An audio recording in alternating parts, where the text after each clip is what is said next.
Welcome to the latest episode of Phishing Bites, hosted by cybersecurity veteran Chris Quinn. Phishing Bites will discuss the latest cybersecurity trends and innovations with global industry leaders.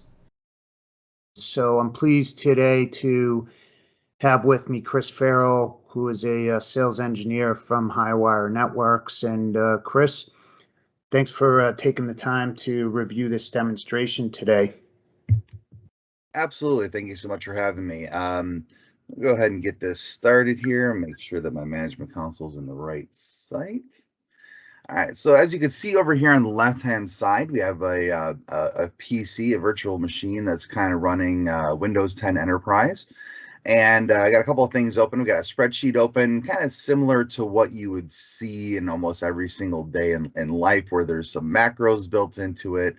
We also have the documents folder open. I want you to kind of keep a track on the fact that we can right now open up these thumbnails and open up the images. I can open up these PDFs and actually see it. So nothing has been encrypted. And we're going to go through and kind of show you some an attack being launched on this computer. And really the purpose of this demo is not to demonstrate the most evil and sneaky malware that's out there, but really to kind of show you the principles of how the Sentinel-1 agent is acting on this machine. And it's overall, it's amazing remediation capabilities. So over on the right-hand side, I have the management console opened up, and it's important to note that this is actually being connected over the internet. This is not a local management console that's being connected via the internal link from the VM over to the computer that I'm running it on. And why that's important is because you're going to see alerts being fired off and recognized on this computer, and they're going to be coming into the management console in next to real time. So it'll kind of show you some of the speed and capabilities of what the console has available. And it's also going to show the real-time threat detection engine. So understand that the agent that's running on this computer is what's going to be doing all of the threat detection, and it's going to be doing all of the storyline creation. So this isn't something that we have to wait for a cloud managed console or a cloud service in order for it to create these detections. Even if the agent is completely disconnected from the internet and it's in offline mode, the computer, the endpoint, is still going to be protected. And this actually shows that rather well. So we're going to go ahead and start this for you.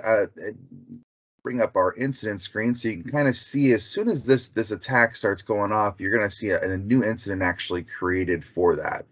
On our spreadsheet here, I'm going to go ahead and allow updating, and it's important to note that just because something has macros in it doesn't necessarily mean that the file itself is bad.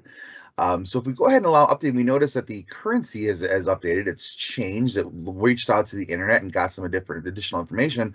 But if you notice, nothing has actually happened yet. So let's go ahead and start this attack. And we're going to see that.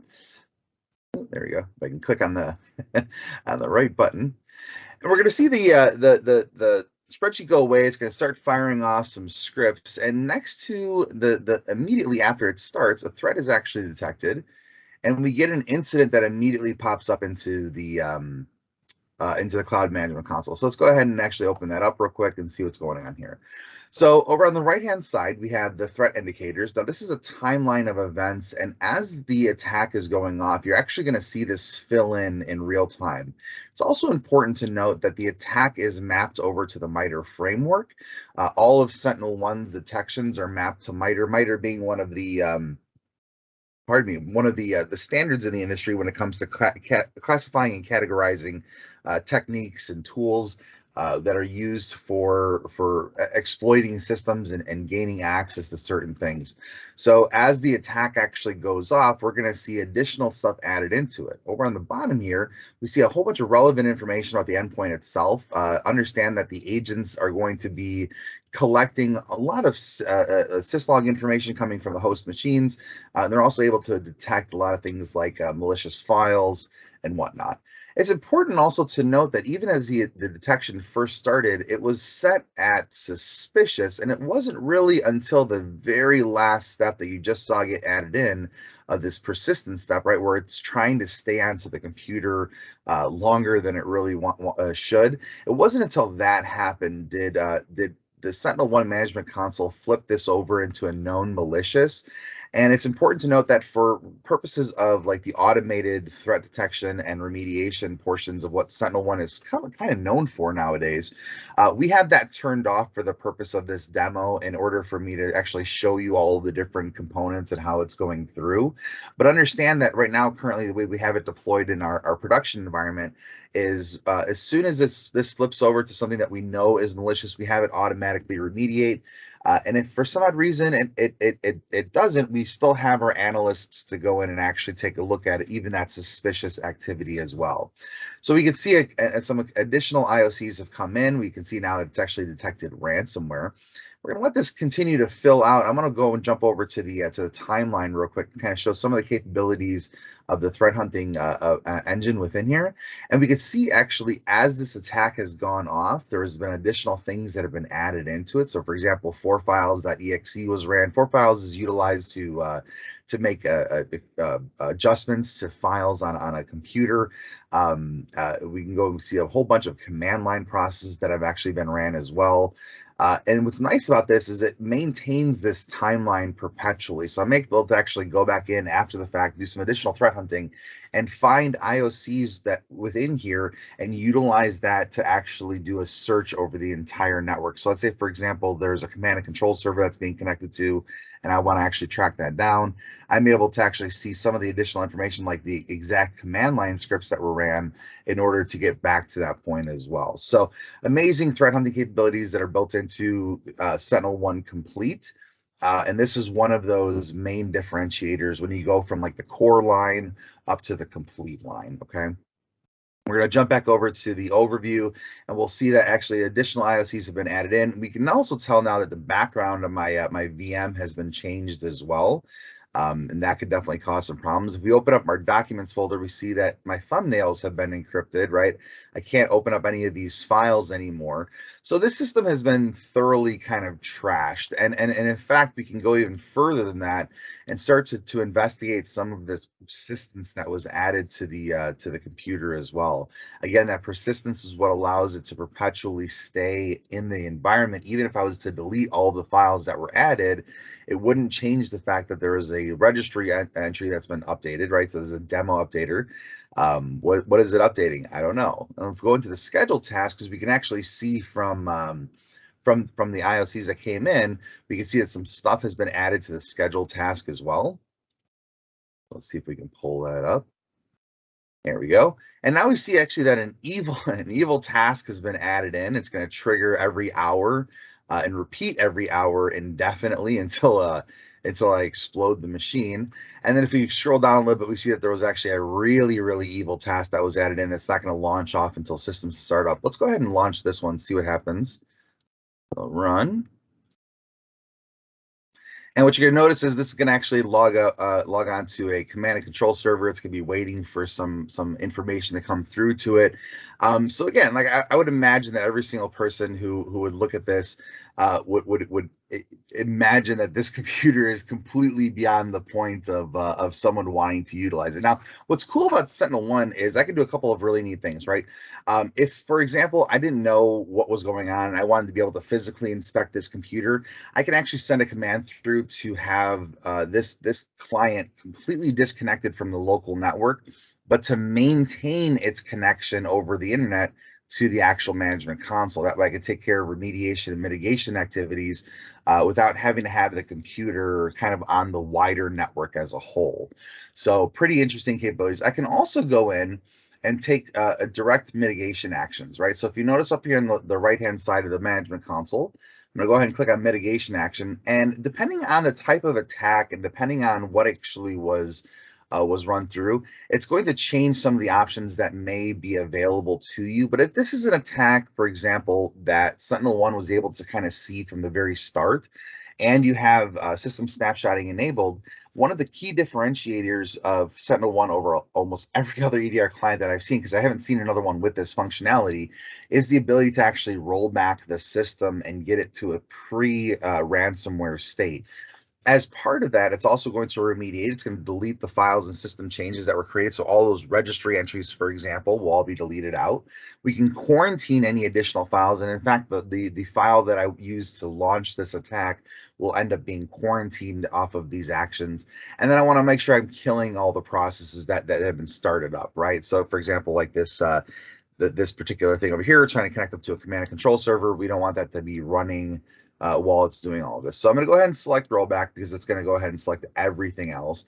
I want to make sure that I'm labeling this as a demo. That way my SOC analysts don't look at this and start freaking out that something bad is happening on the network.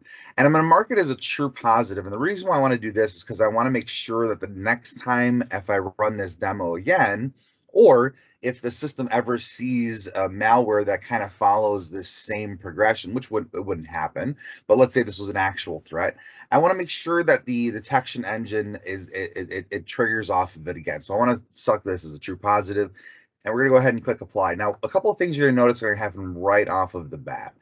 All of those actions are going to be saying pending up top, and as it goes through and remediates these things, it'll go ahead and check them off. So for example, 103 processes were killed. We could see that the background has already been changed over. We had 11 files that were quarantined, 91 issues that were remediated, so things that had been deleted out of registry entries as well as the scheduled task. And then we actually rolled back the system to a pre-encrypted state. And in fact, if I go ahead and do a really quick update here, if I can find my thing, we could see that the really evil task and evil task have been eliminated from the task schedule. So those things are no longer going to be actually running anymore in the background. And in fact, if we go into the registry, we can do the same thing here. Let's refresh, and we notice that registry entry is now gone. Close this. Oh, and look, we can see it. My thumbnails are back. I can actually open up these files again, and the system itself has been rolled back to a pre-ransomware state, all with essentially the click of a button. Now, what's interesting to note is in our actual production environment, it would have never gotten to that point, kind of like I said earlier, but I had that auto threat remediation turned off. In fact, it would have immediately, the second it switched over to a known malicious, it would have immediately done all of those actions that I did manually. But I wanted to be able to show the attack kind of firing off in real time, and then show you all of these different IOCs as they were coming in, and give you kind of that showing that it's mapping over to the MITRE framework. Another interesting thing that I can also do here, depending on what's going on, is I can actually go directly from the management console over to VirusTotal. So again, from an analyst standpoint, I'm able to get a lot of additional information right from one screen. I don't have to pivot around. I don't even have to move out of the particular screen that I'm in within this console, and I have full remediation capabilities. So that is the majority of this demonstration. I'm going to show you guys one more thing here, but hopefully that makes sense, and hopefully that looks pretty cool to you guys. We'll go ahead and get this next one started up. And this one's actually really, really short, but the whole point behind this demonstration is to kind of show the signature list-based detection of the SentinelOne EDR client.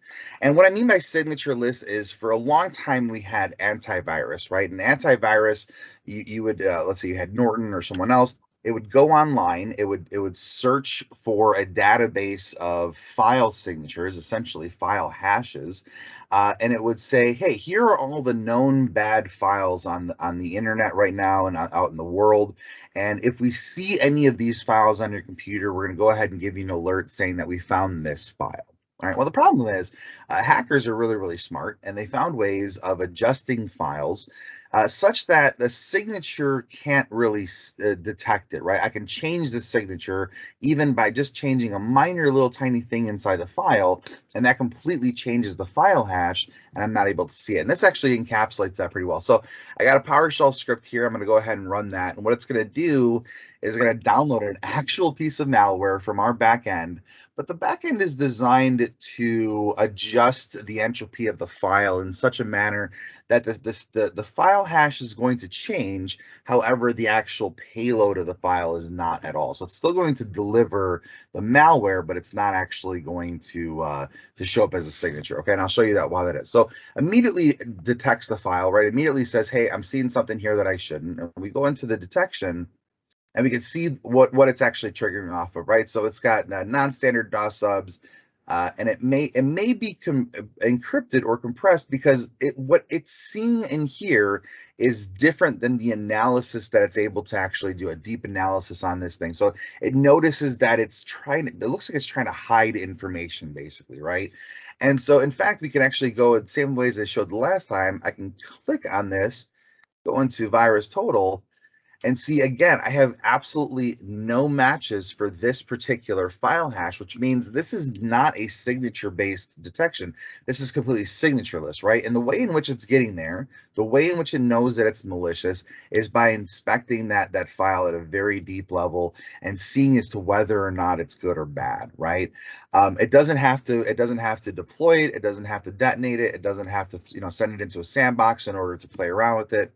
It immediately knows, hey, this is a bad thing. In fact, if I was to go ahead and run this right now, it would for sure cause some major problems with this VM, and I'd have to restore that snapshot altogether. So let's go ahead and mitigate that action as that same way as before. But if you notice, I don't have rollback anymore. And the reason why I don't have rollback is, well, it didn't really do anything that needs to be rolled back, right? All it did was just download a file, and it was able to detect it. We don't need to remediate anything because nothing was really installed or ran. But what I do want to do is have it quarantine, and then as part of that quarantine process, it's going to kill anything that it doesn't want to have running. Again, we're going to mark this as a true positive. That way, it detects again, and go ahead and hit apply. Now, if you'll notice, it'll go ahead and delete that file, and now it's all gone, right? And so we're mitigated, we're quarantined, we're killed, everything is good to go. And that's the SentinelOne EDR client. Any particular questions so far? Yeah, Chris, that's a phenomenal overview of that. So I do have a couple questions on this. When you look at the operational elements of a given environment, specifically the resources that are available with an organization, who's taking action on this, right? Do you see a hybrid approach, or is it the Overwatch SOC as a service that would be taking action on this? Can you kind of walk us through that a little bit? Absolutely, yeah. So our analysts have when we sign up a client for SentinelOne, we set up a tenant, a independent site. So SentinelOne is truly multi-tenant, right? So we're able to actually set up an independent site per client, where they will have access if they want to be able to go in there and look and do threat hunting or even basic remediation if they'd like to. Clients will have access to that. And they will only be able to see their particular site data, right? They're not going to be able to see everything that we have going on, which is kind of important, making sure things are kind of isolated that way. But ultimately, at the end of the day, as part of the runbook that we set up for each individual client, we'll ask that question. Hey, do you want us to be the one going in here, taking remediation, doing the threat hunting and whatnot? Do you want to have a hybridized approach, or do you want to actually go, all in on your own? And all we're doing is providing a secondary layer of detection and protection as well. So we can operate in almost any type of environment and any kind of operation model that you want. But generally speaking, what the majority of our clients want is they want the managed EDR service. And included with that managed EDR service is having an analyst 24/7, 365, observing this environment. Every time we create a tenant for SentinelOne, we also create an additional tenant in our SIM solution and our managed SOC solution. And the reason why we do that is to allow our analysts to still keep their eyes on a single pane of glass. And as soon as an alert comes in, it'll ping that system. They can pivot over to the management console and then again go through and do their remediations and actions. Now, for the past month or so, we have had the automated remediation turned on for things that are known malicious, number one. So not suspicious stuff. Suspicious things will still be investigated manually. And the reason why we do that is because we don't want to have the management console jump in and start nuking files that it thinks are bad.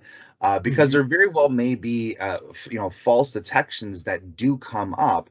And so for certain things, we have the auto remediation turned off at the very least through an attestation period where we can kind of figure out, okay, is this good or bad? And what we'll do in those instances, we'll actually ticket it out. We'll send a ticket to the company as well as to the partner, and we'll say, hey, we've noticed this file. Can you let us know if this file is legitimate or not? Because if it's not legitimate, we can go ahead and quarantine it and take some remediation activities right now.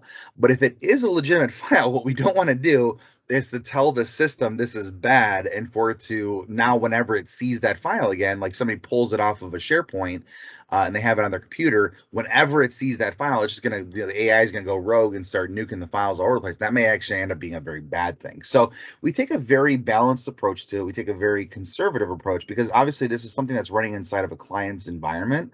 And what we don't want to have happen is for there to be a loss of business due to an overzealous automated mitigation technique.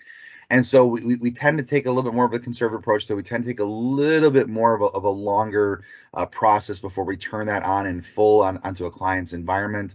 And even then, even when the auto remediation is turned on, there's always going to be a pair of eyes on there to ensure, number one, that it's doing the right thing, and number two, that it's not actually missing anything, right? Part of the system is the deep visibility and threat hunting capabilities of this platform. That's one of the big advantages to the SentinelOne Complete license. And we want to make sure, if you're going to be paying to have it managed, that you actually have a analyst that's doing those types of threat hunting capabilities as well, and activities. So we utilize the full functionality of the platform, and our SOC can be organized in such a way to work with you with whatever the client needs in terms of how they want to have certain things remediated. Now, what we will not do is we will not be like taking full remediation on the actual device itself, right? So outside of what you kind of saw me do, those are the mitigation actions that we have available here. If there's additional mitigation or remediation that needs to take place, that's a completely different discussion altogether. And typically, Highwire networks and Overwatch, we don't get involved with that kind of stuff altogether, but we do have resources available in order to help out with that. So for example, a server something happens to a server, we remediate as much as we can on this end, but there may still have to be additional work that takes place on site. We can help you get in contact with people that can do that on site, but that's unfortunately that's not part of what, number one, that's not part of the SLA, and that's not part of what it is that we're going to be providing as overall service. But again, everything that you did see me do, that is part of the actual service itself. Yep. No, it's a great shared service model, and what we have seen, as you look at some of the visibility and some of the events that are populating, it's really facilitated a nice hybrid approach and a balanced approach with your team and our team from an engineering perspective to have that interactive dialogue with the client on actionable steps that they can take. And it's been very positive, and it's really helped to ensure that we're not only facilitating a very strong efficacy from a security point of view, but very actionable steps that could be taken and leveraging the full extensibility of the platform, right? So, that's what we've seen in our experience with this. Let me ask you, which I think is a very pointed question that, many of our clients have raised from a deployment point of view. I'm very impressed by the deployment capabilities of this, the lightweight footprint of it. Could you just highlight that for us? Yeah, so as far as what it needs to run, I can share over all of the the nitty gritty kind of black and white information with that, but the basics of it is it'll run. They have agents that run everything from like Windows 3.1 and up. And we still have people that have deployments of XP and whatnot, so there are legacy options for that as well. It can run on pretty much all Windows, Linux, and Mac server and client environments. And what it needs in order to run right now, currently, you actually watch that entire thing run on a 2-core VM. So not exactly the Mustang of PCs, so to speak. Yeah. It's incredibly lightweight. One of the reasons for that is it operates from, again, this is from what I've been told, it operates closer to the kernel layer. So there's less abstraction between obviously the CPU and that. So in order for it to be able to do its detections and run that on client AI detection algorithms, it's able to do that on an incredibly lightweight system. So we have deployments where clients have 5, 6, 7-year-old computers that are running the agent without a single issue altogether. And again, I think it should be really noted that the fact that this is running on a VM on my laptop, which is essentially powered by hamsters, is incredible that it's able to actually do it, and I'm able to run them both at the exact same time without any kind of issues. So I think that's a testament to the program. Now, as far as deployment is concerned, we highly recommend that you have some form of RMM in place. The RMM will allow for the distribution of the agents itself, but what we will do as part of the service delivery process is we'll actually build out MSI packages for obviously for Windows installs that have all of the relevant information kind of built into the MSI. And all you have to do then is just kind of load it into your RMM, hit go, and it'll distribute it all to all your computers. Once it's been installed via that RMM or manual process, if you have to do it manually, once it's been installed, it immediately starts sending telemetry over to the management console. So we immediately see it pop up into the system. It's now a deployed agent that you have. It'll immediately start picking up that endpoint information, like all of the information that's actually coming through to the console. It'll immediately start getting that. So great, easy to deploy, easy to manage, easy to maintain.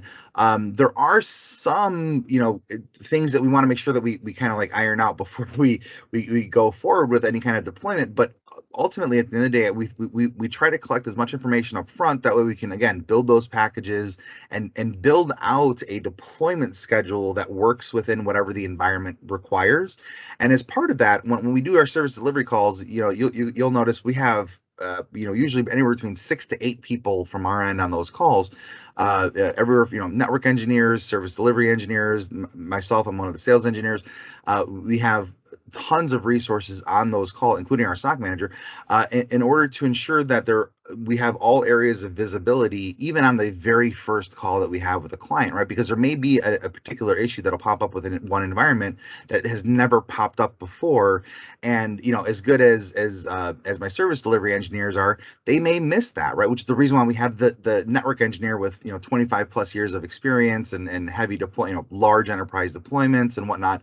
And in his eyes, right? And we also have the SOC manager there with his eyes with over 25 years of experience running SOCs. And so at the end of the day, it comes down to, we want to make the deployment and integration aspect of it as easy as possible for you guys. We'll, if need be, we can hold hands throughout the entire process and draw it out if that's the way we have to go, because let's say, one end client isn't as maybe as savvy as the next one, right? So depending on, again, that run book, depending on the direction from Iovations, what you guys want to provide to us from a direction standpoint, we'll take it and run with it, and we'll make sure that we have the resources kind of allocated to ensure that if there are any roadblocks or anything that kind of comes up, we're able to kind of move around it as efficiently as possible. Yeah, and really, one of the strengths of, a managed offering around this is the flexibility to build a run book that's applicable to a given organization, right? Because, there are many organizations that don't have a SOC, and SOC as a service, or getting some cyber fusion in place that you can lever investments that have been made, experience, operational cadence that's been put in play to be of benefit to the end customer. The flexibility to either augment, a little bit more established or in-depth organization that wants to leverage, a state-of-the-art platform like a SentinelOne, or even organizations that might be resource constrained in the mid-market that definitely need this, right? Because the attack surface is dynamic. Threats are almost indiscriminate. Yes, they're very targeted, but there's a lot of vulnerability that could be exploited. And I just think the depth of the cadence and motion that we've seen in working with Overwatch is very powerful. So Chris, I appreciate you taking the time to review this with us today. One question that I have for you, and I think you highlighted this pretty effectively, but post deployment, it's immediate action and visibility, and start building that Yes. evidence-based approach. Correct? Yes, yeah. So the second we start getting the computers, the endpoints are immediately protected the second the agent is deployed on them, right?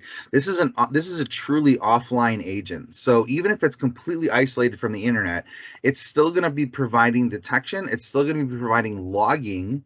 And the second it gets a connection back to the management console, all of that stuff gets blasted out, and that story, that timeline is generated, and we immediately can see it. So in worst case scenarios, you're still protected from the instant the agent is put onto the computer, and it provides an amazing plethora of information. So if we're actually putting this together with like our Overwatch 247 offering, the synergy between the two platforms is amazing, right?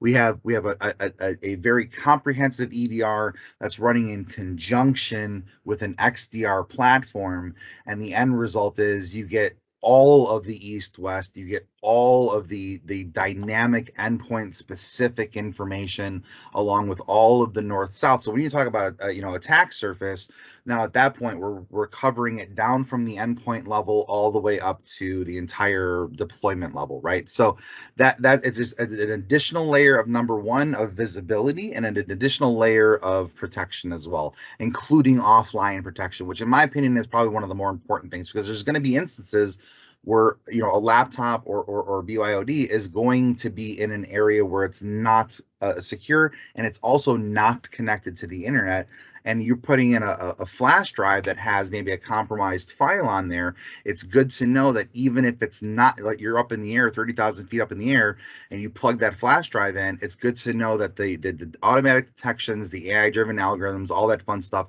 that's running on the device, not running through the management console. And that is a very clear delineator between SentinelOne and a lot of other EDR clients that are out there. That and the rollback feature, those two things, like, you look at every single battle card, and those two things are the things that stand out the most. And those are also some of the two features that legitimately every single client that's come to us has made mention of. They said, we want to see that, we want to see it working like that.